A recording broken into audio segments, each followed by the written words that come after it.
my dears, and welcome back to my corner of the internet. I am Shannon, and today I've got another spoiler-free book review to share with you guys. I was lucky enough to get my hands on an early copy of A Death at the Party by Amy Smart, and thanks to NetGalley and the publisher Simon & Schuster.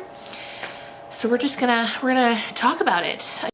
Hi, it's Editing Shannon here. I just had to pop in and say that I accidentally said the wrong name. Her name was Amy Stuart. Pardon my blunder. I must have been thinking about the actress, Amy Smart. Again, spoiler free, so this is going to be fairly brief, but yeah, this was a good one. This kept me on the edge of my seat, waiting to see what was going to happen.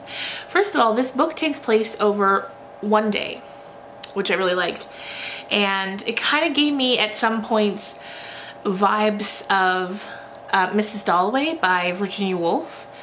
I had the same sort of feelings at parts. Anyway, what we first learn right off the bat at the very, very beginning of the book is our main character, Nadine, and this isn't a spoiler because again, it's the first thing that happens. She's been hosting a party this evening and someone has died, and she's there while they're dying. We don't know who it is, but we know that she perhaps had a chance to save him. She could have called 911, but she chooses not to. She chooses to let him die on the bathroom floor. He's very upset about it, you know, as you would be. So then after that, we rewind to the beginning of the day, and we're running errands with Nadine. We're getting ready for this party that's her mother's 60th birthday party. And throughout the story, we're getting flashbacks to points in Nadine's life. We're learning about her aunt, Colleen, who died when Nadine was 10 and her aunt Colleen was 15, because between her mom and her aunt there's like a 15-year age gap. So they were very close in age, and when they were younger, Nadine and Colleen were very close.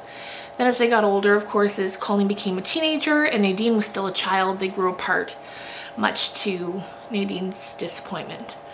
Anyway, so we learn about their relationship and the events leading up to Colleen's death. And we learn about that pretty quickly. So we're getting a lot of flashbacks, learning more about the story. And then we get the build up to this party that's happening at the end of the story. And by the time, the book's not very long, like on my e-reader it was 216 pages. So by the time you get to once you hit that halfway point, I couldn't stop reading. I sat down and finished it in a couple of hours. I couldn't put it down. I had to find out.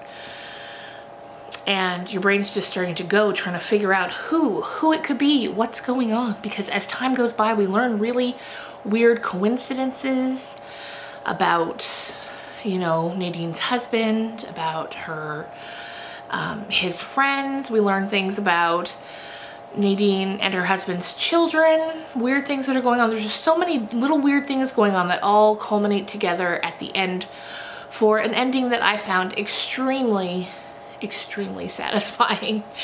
At first, for me, I will say that I wasn't sure what I thought about Nadine. There are some parts of her character that are definitely a little unlikable, but I don't mind that. I like a good unlikable character. And as time goes on, or for me at least, I tended to see her less as just straight up unlikable and more as like a flawed human being. And that ending for me was just so satisfying. If you're watching this after you've read the book, you know what I mean. So yeah, if you like a good fast-paced thriller, mystery type of deal, I would definitely recommend this book to you. Like I said, I had those vibes from Mrs. Dalloway for me. I thought it was great. And overall, I would definitely recommend. I'm not sure what I'm going to rate it yet on Goodreads, either a 4, maybe a 5. I really did like it. So perhaps my official rating will be a 4.5, rounded up to a 5. So yeah, I thought it was really good. A nice quick read, you know, if you just want something quick, something fast paced. Maybe you're in a reading slump. You know, when you get in those slumps and you need something to push you out of it, this would be perfect for that, I think, if you're into, you know, thrillers and mysteries. We'll definitely check out more books. I know she's got some more, the author, and we'll keep an eye out for her in the future. So yeah, that's my spoiler-free review for A Death at the Party. Beautiful cover too. Yeah, and overall I thought it was great. So next up on the reading docket, we're going to be reading The Fake by Zoe Whitall. Zoe wrote one of my all-time favorite books called The Best Kind of People. Can't wait to read this one from her.